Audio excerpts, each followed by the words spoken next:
E nós vamos conversar com o professor Manuel Friella, professor em Relações Internacionais da FMU. Olá, professor, muito boa tarde ao senhor. Boa tarde. Professor, mais uma vez, o Brasil, nós trouxemos aqui a companheira Mariana Jangiacomo dizendo que a repercussão internacional das ações do presidente Bolsonaro e o mundo fazendo uma leitura de que ações populistas vão trazer sérios danos à saúde e também à economia do país, muitas críticas em relação ao presidente. Como é que, nesse momento, professor, a imagem do Brasil vai se complicando lá fora?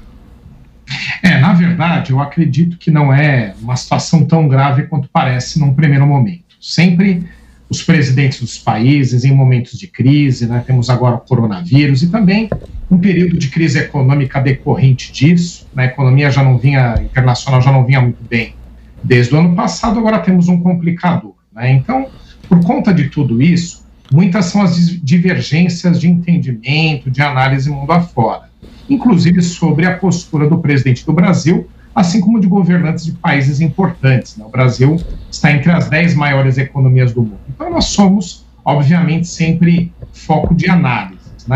Agora, essas críticas que tem sofrido o presidente da República no exterior, elas não têm que ser analisadas por nós como sendo algo tão grave, internacionalmente falando, em termos de prejudicar a imagem do Brasil. Eu gostaria de explicar isso no sentido de que a imagem de um país não é feita somente de alguns desses fatos.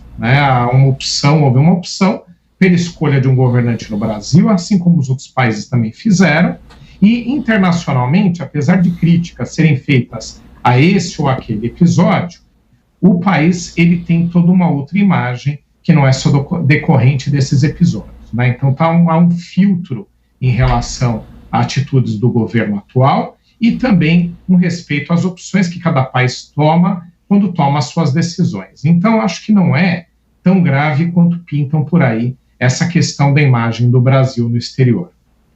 Professor, e também gerou muita repercussão o fato dos Estados Unidos não permitirem um acesso de brasileiros e outras pessoas que passaram pelo país, aqui pelo Brasil, em relação ao avanço do coronavírus. Houve uma grande repercussão e até muitas vezes a cobrança. O Brasil deveria ter feito isso anteriormente, já que os Estados Unidos são o epicentro até da doença.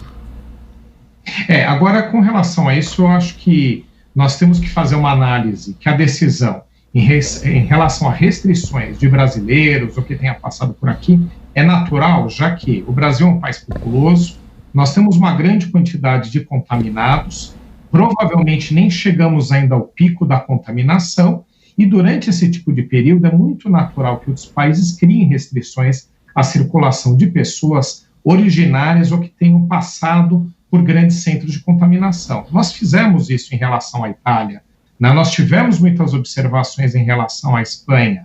Logo no início da pandemia, nós criamos restrição em relação à China, porque lá foi a origem de tudo.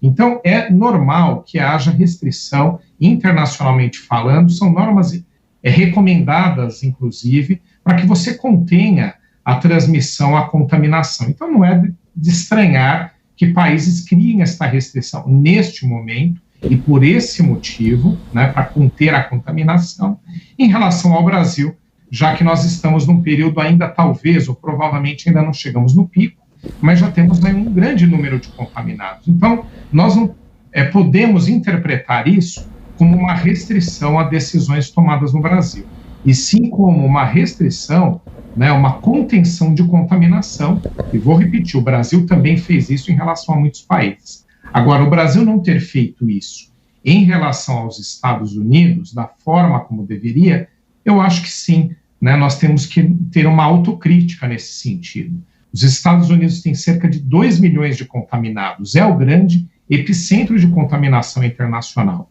Nossa relação com esse país e com todos do mundo, o Brasil tradicionalmente tem relações muito boas com as mais variadas nações e tem mantido isso, não pode se confundir com uma restrição sanitária, uma restrição de saúde pública. Então, acho que não erra quem, neste momento, crie restrições ao Brasil, ao trânsito de brasileiros ou quem passou aqui, porque nós temos bastante contaminação agora, neste momento, por aqui, mas o Brasil deveria e deve sempre também criar essas restrições, e deveria ter feito isso em relação aos Estados Unidos por questões sanitárias. Professor, para aproveitar a nossa conversa também, como é que o senhor avalia esse acirramento, novo acirramento, ou vai ser daqui para frente vai ser sempre assim, Estados Unidos e China, e as consequências para o Brasil? Os Estados Unidos e a China, já há cerca de 3 anos, aumentaram muito o seu acirramento, principalmente por questões comerciais. A China, ela concorre com os produtos do mundo inteiro, é o grande centro industrial do mundo todo, né? A economia do segundo setor, do setor manufatureiro, basicamente está toda instalada na China. O resto do mundo se movimenta economicamente, principalmente em outras vertentes, em outras matrizes econômicas. É natural que cada vez mais a China seja um grande competidor, inclusive para os Estados Unidos. Aí você tem algumas restrições. E tem aquele pleito que os Estados Unidos cada vez vão apresentar de forma mais intensiva à China, que é de mudança nas suas trocas comerciais, né? Já que a China agora é a segunda maior economia do mundo, é uma grande potência, e alguns inclusive prevêem que em termos de tamanho de economia, de PIB, ela possa até passar os Estados Unidos daqui a alguns anos. Então, os Estados Unidos agora apresentam outros tipos de reivindicação à China, né, no sentido de mudança das trocas comerciais, para diminuir o déficit na balança comercial que os Estados Unidos tradicionalmente têm com a China. Então, esse tipo de situação ela vai se acirrar cada vez mais. O que nós tivemos há alguns meses atrás foi um acordo, um pré-acordo, né, porque não chegou a ser o acordo final comercial entre os Estados Unidos e a China, pelo qual a China abriu um pouco mais a sua economia à importação de produtos americanos. Bom, acho que o teu ponto é como fica o Brasil nisso tudo, né? O Brasil, infelizmente, se ele não se organizar, ele tem muito a perder.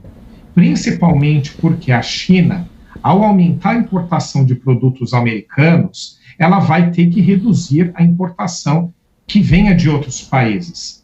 E vários dos produtos que eles pretendem aumentar a importação dos Estados Unidos, o que a gente supõe, né, até porque o acordo não está totalmente desenhado, a gente trabalha por projeções, são pautas justamente de produtos que o Brasil exporta para a China. Vamos pegar o caso da soja, por exemplo.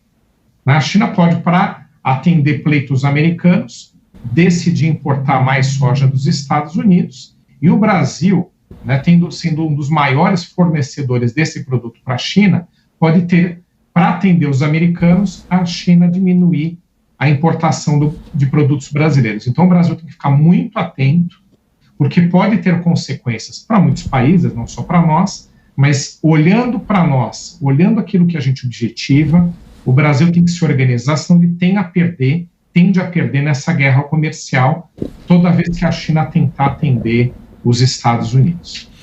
Nós agradecemos a participação do professor Manuel Furriela, professor de Relações Internacionais da FMU aqui na Jovem Pan.